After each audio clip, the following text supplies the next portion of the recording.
شریعت کے قوانین کو سنو اور ان پر عمل کرو۔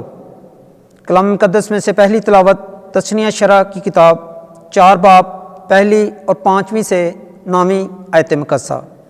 موسیٰ نے لوگوں سے کلام کرتے ہوئے کہا، اب اے اسرائیل، وہ قوانین اور قضائیں جو میں تمہیں سکھاتا ہوں سنو، تاکہ تم ان پر عمل کر کے زندہ رہو اور اس ملک میں جو خداوند تمہارے باپ دادا کا خدا تم کو دے گا داخل ہو اور اس کے مالک بنو۔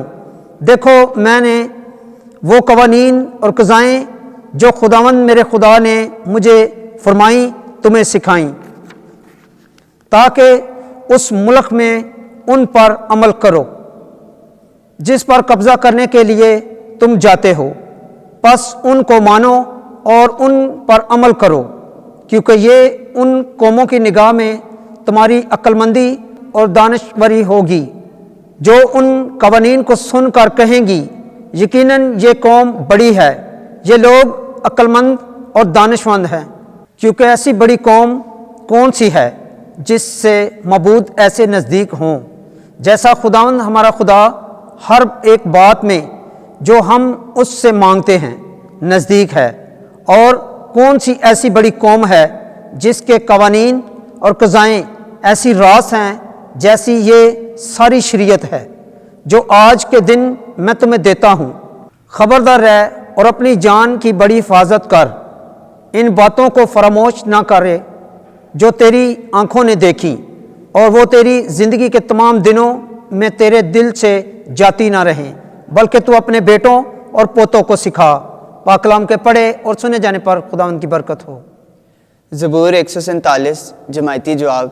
اے یروشلم خداوند کی حمد کر، اے یروشلم خداوند کی حمد کر، اے صہیون اپنے خدا کی حمد کر، کیونکہ اس نے تیرے دروازوں کی سلاخیں مستحکم کی ہیں اور تیرے اندر تیرے بیٹوں کو برکت دی ہے۔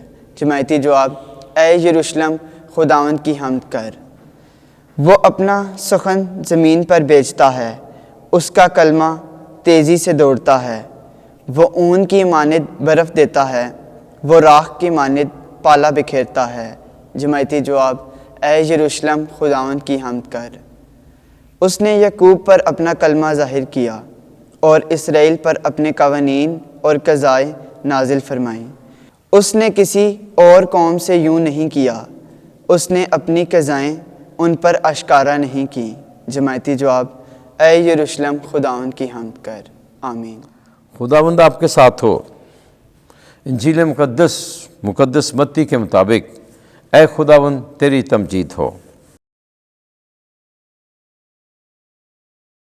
5واں باب 17 سے 19 آیت۔ وہ آدمی جو ان حکموں پر عمل کرتا اور سکھاتا ہے وہی آسمان کی بادشاہی میں بڑا کہلائے گا۔ اس وقت یسوع نے اپنے شاگردوں سے کہا، یہ خیال مت کرو کہ میں تورات یا صحائف انبیاء کو منسوخ کرنے آیا ہوں۔ منسوخ کرنے کو نہیں بلکہ پورا کرنے کو آیا ہوں، کیونکہ میں تم سے سچ کہتا ہوں کہ جب تک آسمان اور زمین ٹل نہ جائیں، شریعت کا ایک نقطہ یا ایک شوشہ ہرگز نہ ٹلے گا، جب تک سب کچھ پورا نہ ہو جائے۔ بس جو کوئی ان چھوٹے سے چھوٹے حکموں میں سے ایک کو منسوخ کرے اور ایسا ہی لوگوں کو سکھائے، وہ آسمان کی بادشاہی میں سب سے چھوٹا کہلائے گا، لیکن جو عمل کرے اور سکھائے وہی آسمان کی بادشاہی میں بڑا کہلائے گا۔ انجیل مقدس کے وسیلے سے ہمارے گناہ معاف کیے جائے۔ اے مسیح تیری ستائش ہو۔